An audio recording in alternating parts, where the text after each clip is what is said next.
She goes down in this ditch, and all I hear is boom. It ain't a gunshot. It sounded like wreck. Like she hit a tree. My homeboy runs back up the hill and comes to the car. And he was like, man, she crazy. She got out running. I said, did she have a purse in her hand? He's like, nah, she ain't had nothing. I said, go back and get the purse. Right. So he ran back, got the purse, got in the truck. We pulled off. She had like $1,200, $1,300 in there. And it wasn't 10, 15 minutes after that. 10, 15 minutes, we driving around, police get behind me. My homeboy done went to sleep. I hit 2, 3 lights. It's 2, 3 police is behind. I still ain't woke him up yet. I still ain't woke him up. Wait till we're actually in trouble. Yeah, I still ain't woke him up. So we riding, and there's like 4 or 5 of them. I tapped him. I said, look, don't jump up, panic or nothing. He's like, what's going on? Because he didn't have his shoes on. He was like, what's going on? I said, bro, the police is behind us. He reached down. He said, for real? I said, it's about 5 or 6 of them, too. He said, how long? I said, they done hit 2, 3 blocks with me. He was like, what we gonna do? I said, I don't know. We finna do something. So we driving, and it's a red light. We the first at the red light, though. When we get at the red light, we literally, both of us, looking out of our rear view, it was enough cop cars to count 12, 13 to the point of where you knew it was a long line of police. Mm. So by the time it's 2 other police cars that done hit their lights, but not the siren coming down this side of the 4-way. So by the time they get close enough, whoop, you hear the sirens go off. So when the sirens go off, ain't none of the traffic moving. So my first thought was hit the gas. So when I pull off, this police car I make it around him just enough, and this police car, they blocked all the rest of them, which gave us a head start. My homeboy reaches in the glove box, hands me the gun. I hand it back to him. He handed it to me. I roll down the window, throw it out the window in the bushes, and I take out running. And as I'm running, I got a lead on the police. It's 2 fences, 2 small fences. I leap one, and when I go to leap the other, my body shut down.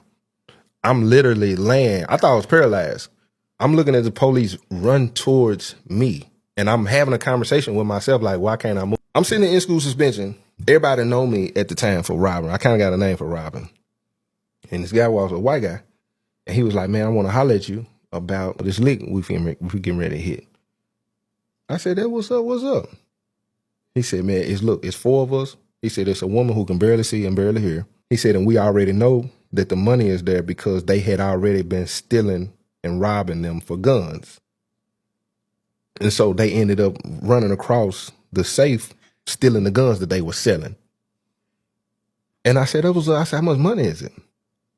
He was like, I don't want to tell you. I don't want to tell you right now. He said, but we're going to give you $5,000 a piece. That's $20,000. Damn. I said, well, who is it? They wouldn't tell me who it was. He said, if you tell me the plan will work, he said, we're going to give you $5,000. I said, well, what's the plan? He tell me the plan. He said, bro, the door going to be on. We're going to pull in. We're going to walk in like normal people. He was like, do you think we need to wear masks? He was like, because everybody in the neighborhood knows we don't want to look suspect. He said, we just going to go in the house. He said, you walk in, you turn left. It's a closet right there. Under the blanket, the safe, we're going to get the safe. Walk out. One of the guys is going to watch the lady. 2 people going to pick it up. 1 person going to stay in the truck. We're going to do. I said, that's it? He was like, yeah. I said, that's the easiest robbery I've ever heard in my life. I was like, yeah, that'll work. When y'all going to do it? Because I want my cut. So he was like, we're going to do it. He was like, I'm going to call you. I'll let you know. He was like, you sure that'll work? I was like, yeah, just let me know when y'all do it. But I had been telling my homeboys about it as far as how they told me, but I don't know where it's at. I don't know. I just know how they explained it. Mm-hmm. So they drive to the house and get me. I call my homeboys and tell them, y'all go to the house, because my plan initially was y'all rob us when we get back with the safe. Right. So they pick me up. They don't know I got a gun. We drive to the house. When we get to the house, this house is 5-6 minutes from where I live. Nice neighborhood. We literally bagged in the driveway. And I was like, I've been robbing the wrong way. Like, this is crazy. They bagged in, no mask, no gloves, no nothing. They stepped out of the car, and they were like, come on. I'm like, this is crazy. So I got out. I walk in the house with them. Nice house. I'm talking about Corvette, they got all kind of stuff. We walk in, door unlocked. Guy went over, closed the door up on the lady. She watching Young and the Restless. We turned right there, boom, open the door, safe. Move the blankets. I was like, just that easy? So we been down. At that point, my mind racing. Like, how do I gotta, like, what? We been down to pick the safe up, and I said it was too heavy. I said, put it down. I said, it's too heavy. I said, we can't get that. It's too heavy. Y'all, you have to go get your brother. He was like, nah, boy, I'm telling you, we got it. I said, no. I said, we picked it up and drop it. She hear it, police doing it. We doing too. I said, just go get your brother. We'll come right back. He was like, all right. So we covered it back up, closed the door. As we walking out, I'm texting my homeboys, don't do, when we pull up, y'all be over here at the basketball court, let them pull off, pick me up. They were like, all right, cool. They drive me back to my mama's house. I get out, they pull off, I waved them off. When they pulled off, my homeboys pulled up in the truck. Before they even stopped, I jumped in the back of the truck, put my hand on the window, opened the window. He was like, where we going? I said, turn his way, turn his way. I said, when we get there, me and you, we going to pick up the safe. You go in, you watch this woman. She going to be over at this door. You sit in the truck. And as I'm driving, I'm explaining all this. We drive the back end the same way they did. That they were comfortable, we comfortable. We good. we ain't nobody, we back in this driveway, get out, walk in, same plan. But this time, my little cousin, he see the keys. They had I don't think it was a Harley. It was some kind of motorcycle they had. He grabbed the keys. He was like, man, I said, no, that ain't what we here for. That ain't what we here for. Put that down. Leave that alone. We go. He washed the lady. We been in the corner, picked the safe up, put it in the truck, pulled off, put it in the house. I told them to drive back around to the basketball court. I sit there, waited a couple of minutes. They called me. We finna come back. We finna pick you up. We got my brother. That what's up. Cool. I'm going back a third time. they called me. They were like, come outside. So I come out. I come running. Gun on me. I'm knowing ain't none of them got a gun. I get in the car. We drive down the street. Go back over there. They back in again. We go in the house, but what we forgot to do was close the door, the closet door where the safe was at. So we go in. The brother, he kind of cocky. He walk in and he go over by the door and then he turned the corner. He turned around. He was like, why would y'all left the closet door open? Like, what are y'all doing? But he walking closer. And by the time he see the safe gone, he said, he kind of started looking and they were like, what? He was like, the safe is gone. And he started going off. I upped the gun on everybody. Don't nobody move in here. Don't nobody move. Don't nobody move until I get my cut. I don't know what y'all did with the safe, where it's at, what you got going on. Pulling. What do y'all got? Quit playing with me. And everybody ducking and no, boo, I promise. I said, nah, y'all don't know what y'all think this is. So I'm kind of going off and waving the gun at everybody and we kind of calmed down. They were like, this woman's in the next room. She there. They said she could barely see and barely hear. I guess they told the truth. So we ended up leaving, getting in the car. We arguing in the car. I got the gun out the whole time. They take me back to my mama's house. They pull off saying we finna find out who done it. I had my homeboys to pull up. They pull up.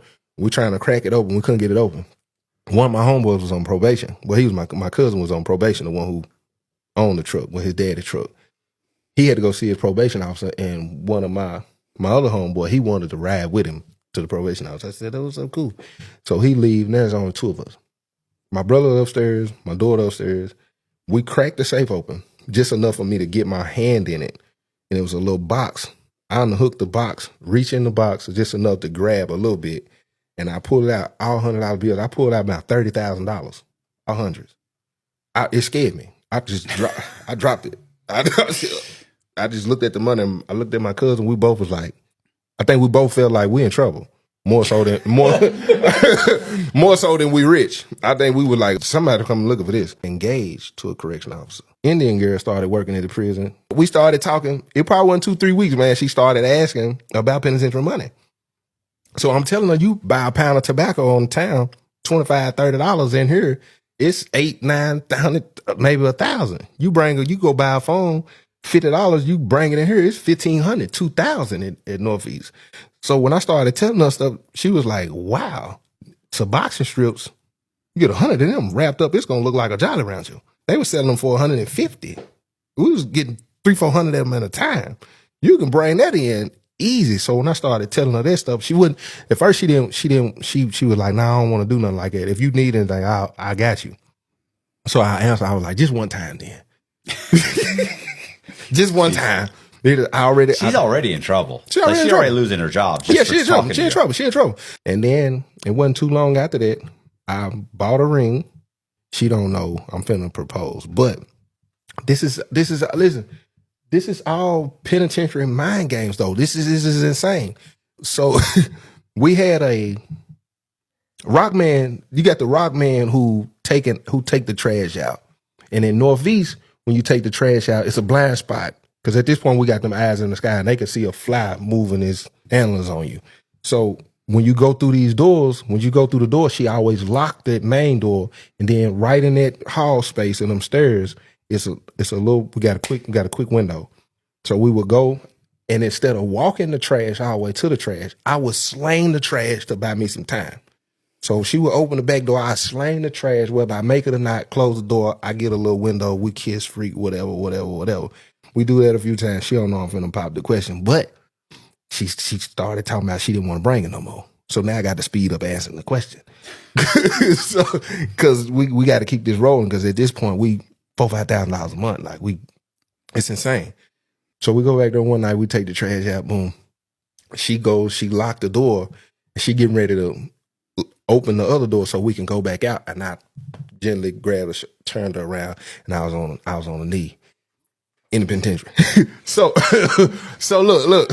But when I do it, I had to almost muffle her mouth because she started screaming, "Oh my God!" Like she went crazy. Whoa. You can't. She was like, "I can't believe I was like, no, you gotta. And I'm grabbing her, but I'm freaking at the same time. But I'm like, no, she was like, are you serious? And I put the ring on her and we said whatever, and we walked out, and it wasn't 2-3 days. People started noticing, like, man, she got a ring on her finger. Like, what's going on? But we kept rocking it for a little minute. And then it was this one last time. I honestly think to this day, I feel like she set us up.